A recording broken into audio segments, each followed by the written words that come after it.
নমস্কার, আবারও চলে এসেছি একটা নতুন ভিডিও নিয়ে। আজকে রাস পূর্ণিমার শুভেচ্ছা জানিয়ে আমার ভিডিওটা স্টার্ট করব।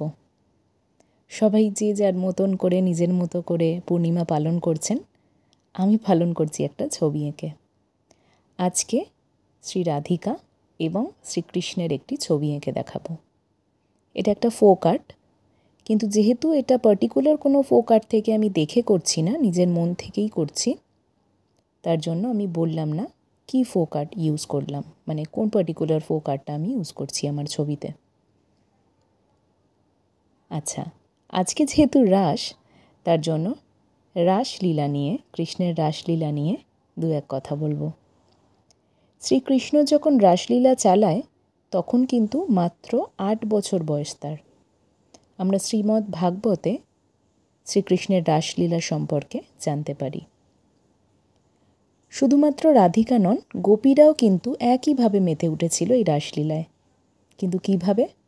এবং কিভাবেই বা শ্রীকৃষ্ণ পালিয়ে গেছিল, কেনই বা পালিয়ে গেল রাধিকার সাথে এই রাতে, সবই আজকে ছোট করে বলবো।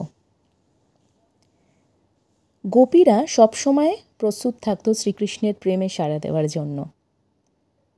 আত্মা এবং ঈশ্বরের যে মিলন, সেটাই তো কৃষ্ণ প্রেম। এই প্রেমে কিন্তু কোনো কাম নেই। তার জন্য এখনকার লীলা, এবং এখনকার বলে না, মনুষ্য লীলা এবং ভগবানের লীলা সম্পূর্ণ আলাদা, সেখানে কোনো কাম নেই। শ্রীমদ্ ভাগবত থেকে আমরা জানতে পারছি একটা নির্দিষ্ট অধ্যায় রাসলীলার কথা। তো সেখানে দেখা যাচ্ছে যে গোপীরা কৃষ্ণের প্রেমেতে সাড়া দিয়ে যে যার মতো সংসার ত্যাগ করেছে। এদিকে কৃষ্ণ তো কিছুতেই সেটাতে রাজি নয়, বুঝিয়ে পারে না যে তোমরা নিজের নিজের সংসারে ফিরে যাও, কেউ কথা শুনবে না, সবাই কৃষ্ণকে ঘিরে রয়েছে। কৃষ্ণ তখন বাধ্য হয়ে, কৃষ্ণও তো সেই ভক্তদের জন্যই তো বিলীন, তার জন্য সে পালিয়ে যেতে পারবে না, তাদের দুঃখও দিতে পারবে না, তার জন্য মেতে উঠেছিল রাসলীলায়। রাস মানে হচ্ছে আনন্দ, আর লীলা হচ্ছে নৃত্য, যেখানে আনন্দ আর নৃত্য এক হয়ে যাচ্ছে, আত্মা আর ভগবান এক হয়ে যাচ্ছেন, সেটাই হচ্ছে রাসলীলা। তো এরকম নৃত্য করতে করতে তো গোপীরা তো একদম মেতে উঠেছে।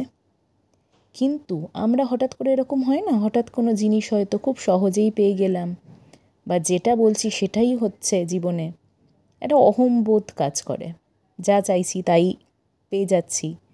দেখবেন না জানতেই বা অজান্তেই এরকম একটা অহংকার বা অহংবোধ কাজ করে আমাদের। তো গোপীদের মধ্যেও অজান্তেই ওই ভাব চলে এলো যে বা শ্রীকৃষ্ণ আমাদের সাথে নাচ করছে।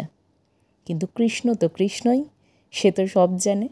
সে কী করলো, আস্তে আস্তে সেই অহংবোধ ভাঙাবার জন্য রাধিকাকে নিয়ে পালিয়ে গেল সেই জায়গা থেকে। গোপীরা তো এবার পাগলের মতো কৃষ্ণকে খুঁজছে, কোথাও খুঁজে পাচ্ছে না। মাঠে, জঙ্গলে, গাছে, কোথাওই কৃষ্ণ নেই। ইতিমধ্যে তারা কান্নাকাটি শুরু করলো। তারপর বাধ্য হয়ে তারা স্তব শুরু করলো যে কৃষ্ণ যাতে চলে আসে সেই জায়গায়। আর তাই হলো, কৃষ্ণ সেই জায়গায় এসে জীবনের উপলব্ধি, আসল যে উপলব্ধি সম্পর্কে তাদের জানালো, যে কেন তিনি রাসলীলায় মেতে উঠলেন অত গোপীর সাথে। গোপীরা বুঝল, এবং তার সাথে সাথে কৃষ্ণ তাদের নতুন একটা প্রেজেন্ট হিসেবে, উপহার হিসেবে কৃষ্ণ কি করলো, প্রত্যেক গোপীর যাতে একটুও মন খারাপ না হয়, যতজন গোপী সেখানে ছিল সেই তত ভাগে ভাগ হয়ে কৃষ্ণ তাদের সাথে লীলা খেলা চালালেন।